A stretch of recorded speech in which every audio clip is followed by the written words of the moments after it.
খবর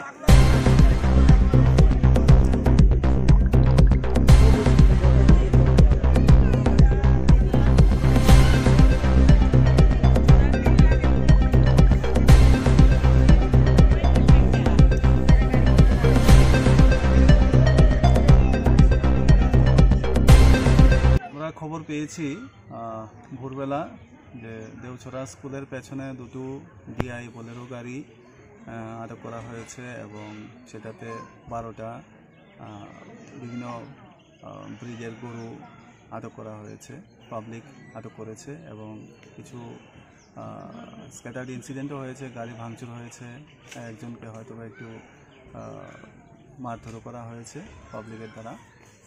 তো আমরা আসলাম এখানে, মধ্যে ঘটনার সত্যতা পেলাম। ফায়ার সার্ভিস একজন লোককে হসপিটালাইজড করেছে। আর এখানে মধ্যে 12টা গরু আছে, গাড়ি দুটো আছে।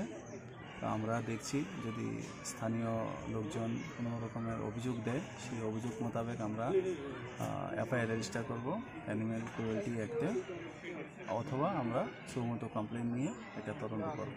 স্যার, গরুগুলো এখন আপনারা কি করবেন? গরুগুলো আমরা ভাবছি গোশালাকে দিয়ে দেবো, কারণ আমাদের রাখার কোনো ব্যবস্থা নেই। গাড়িগুলি স্যার আপনারা কি সিজ করবেন? হ্যাঁ, অবশ্যই সিজ হবে।